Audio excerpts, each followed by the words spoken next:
أعوذ بالله من الشيطان الرجيم.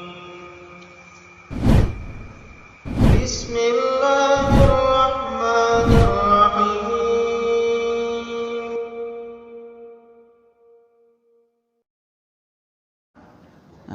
Ini apakah hari ini itu sudah ada orang yang menghuni neraka, ya, ataupun juga menghuni surga? Ya, tentu pertanyaannya bisa dikaitkan, ya. Apakah hari ini sudah ada penghuni neraka ataupun penghuni surga? Karena Rasulullah SAW itu melihat di dalam kisah Mi'rajnya, yaitu ketika di langit. Ada 3 pendapat, ya. Dalam hal ini pendapat yang pertama, ya, mengatakan bahwa penghuni neraka itu sudah ada berdasarkan hadis Rasulullah SAW yang diriwayatkan oleh Imam Bukhari.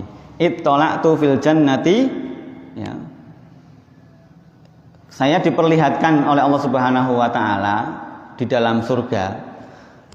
Aksaru ahliha al-fuqara. Kebanyakan penghuni surga itu adalah orang-orang miskin. Maka doa Nabi SAW adalah menjadikan beliau sebagai orang miskin. Berbeda dengan sekarang. Orang sekarang itu mintanya kaya. Tapi setiap kaya ataupun miskin masing-masing ada keutamaannya. Ya. Banyak nggak orang kaya tapi merasa miskin? Ya, banyak, ya. Orang kaya merasa miskin akhirnya korupsi. Orang kaya merasa miskin tapi bukan miskin yang negatif seperti tadi korupsi, tapi dia zuhud, ya. Dia ambil seperlunya, sisanya itu diberikan ke jalan Allah Subhanahu wa taala. Mungkin ketika dia merintis usaha, dia butuh untuk keluarga itu hanya 3 juta mungkin tiap bulan. Setelah usaha sukses, penghasilannya 300 juta sebulan, atau mungkin seperti artis di YouTube, ya, gajinya itu 3 miliar per bulan. Ya, itu yang paling rendah. Itu tetap aja yang dia gunakan ya 3 juta. Yang sisanya, ya, berarti berapa? 2 miliar 997. Itu diberikan di jalan Allah Subhanahu wa taala. Itu orang kaya tapi dia berzuhud. Kelihatan miskin, ya, sebagaimana Rasul sallallahu alaihi wasallam, ya. Kemudian wa itola'tu finnari aksaru ahliha an-nisa, dan saya diperlihatkan oleh Allah Subhanahu wa taala neraka, ternyata kebanyakan penghuninya itu adalah para wanita. Takut nggak ibu-ibu? Ya, mudah-mudahan ibu-ibu yang hadir di sini bukan salah satu penghuninya, ya. Amin, ya. Jadi ini menjadi dasar bahwa penghuni neraka itu sudah ada. Ini pendapat sebagian ulama. Ada pendapat yang lain, pendapat yang kedua, bahwa neraka ataupun surga itu belum ada penghuninya sampai hari ini, karena Rasulullah SAW lah yang pertama kali, ya, masuk ke dalam surga. Dan orang yang pertama kali masuk neraka itu adalah 3 golongan, ya. Jadi ada hadis Rasulullah SAW yang mengisahkan tidak akan bergeser 2 kaki seorang hamba sampai dia ditanya, ya, ditanya. Dan orang yang ditanya itu ada 3 golongan. Golongan yang pertama, dia seorang ahli Quran, ya. Ahli Quran itu ya membaca Al-Quran, belajar Al-Quran, ya, mengajarkan Al-Quran. Dia ditanya oleh Allah Subhanahu wa taala, ya, tentang niatnya apa. Dia katakan, niat saya belajar Al-Quran, mengajarkan Al-Quran itu untukmu ya Allah. Kemudian Allah Subhanahu wa taala berfirman, dustamu, ya. Kamu pengen disebut sebagai orang alim, kamu pengen disebut orang pinter, kamu pengen disebut sebagai orang yang luas ilmunya, ya. Dan kamu sudah mendapatkan itu di dunia. Pengen diundang profesor, ya wis kelakon. Pengen diundang ustad ya wis kelakon.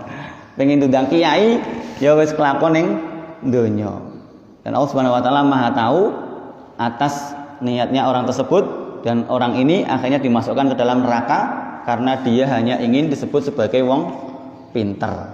Kemudian kelompok yang kedua, mujahid, ya, orang yang berperang di jalan Allah Subhanahu wa taala, mengorbankan jiwanya, nyawanya yang paling mahal, maju ke medan perang. Ditanya, apa niatmu? Niatku untuk menegakkan kalimatmu ya Allah. Kata Allah, dusta, kamu pengen disebut sebagai mujahid, kamu pengen disebut pengen pahlawan, kamu pengen disebut sebagai orang yang berkorban, berjasa. Ya, akhirnya orang ini dimasukkan ke dalam neraka. Kemudian yang terakhir, golongan yang terakhir yang pertama kali ya masuk ke dalam neraka adalah orang yang bersedekah. Ya, kamu bersedekah banyak, itu untuk apa? Untukmu ya Allah. Kata Allah, bohong. Kamu pengen disebut sebagai orang dermawan, wong sing sugih, wong sing ya bloboh, sing nyah-nyoh lah gitu ya. Dan kamu sudah mendapatkan itu di dunia. Dan orang ini kemudian masuk neraka. Ini pendapat yang kedua, ya, bahwa Nabi Shallallahu Alaihi Wasallam adalah orang yang pertama kali masuk ke dalam surga, dan itu yang saya ceritakan adalah 3 golongan yang masuk ke dalam neraka pertama kali. Jadi pendapat yang awal 2 ini ya monggo dipilih. Tapi ada pendapat yang ketiga, pendapat penggabungan. Ya, penggabungan dalam arti tidak menolak yang pertama dan yang kedua, digabungkan. Caranya bagaimana? Ya. Dalam pendapat yang ketiga itu mengkhususkan bahwa yang masuk surga untuk saat ini itu adalah arwahnya para syuhada. Ya. Orang-orang yang mati syahid itu disabdakan oleh Rasulullah SAW berada di lambungnya. Ayam kan biasanya apa nih Pak? Tembolok ya. Di temboloknya burung-burung berwarna hijau yang berterbangan di surga.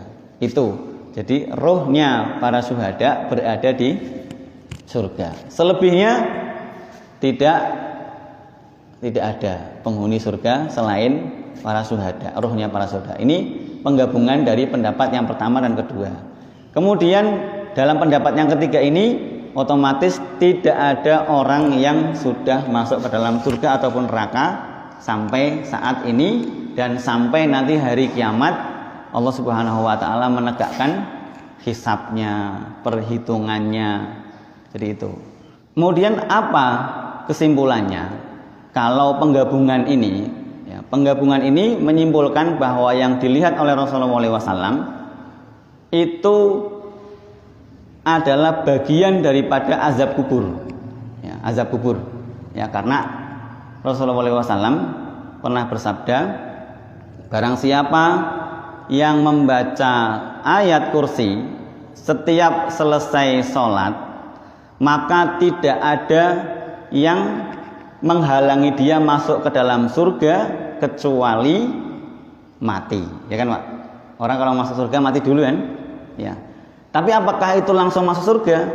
Tidak, ada jeda dulu sebelum masuk surga. Apa Pak? Merasakan nikmatnya kubur. Kalau dia kafir, dia ahli maksiat, dia merasakan dulu siksa kubur. Jadi yang dilihat oleh Rasulullah SAW itu sebagian ulama menyimpulkan bahwa itu bagian dari azab kubur yang dikondisikan seperti neraka. Ya, karena kubur itu termasuk bagian dari taman-tamannya surga bagi orang mukmin. Bagi orang kafir, kubur itu menjadi taman-tamannya neraka. Jadi saurunge mlebu wis di kayak IDP ini sih. Ya, dikasih penglihatan dulu. Itu ya dari penggabungan yang ketiga. Nah, jamaah sekalian yang semoga dirahmati Allah Subhanahu wa taala, kita simpulkan melalui majelis ini, saya pribadi lebih cenderung pada pendapat bahwa yang ketiga ini ya, lebih sesuai, dan kita tidak usah terlalu memikirkan tentang detailnya hari kiamat atau detailnya nanti setelah kita meninggal dunia, karena itu bukan bagian daripada kewajiban orang dalam berakidah ya.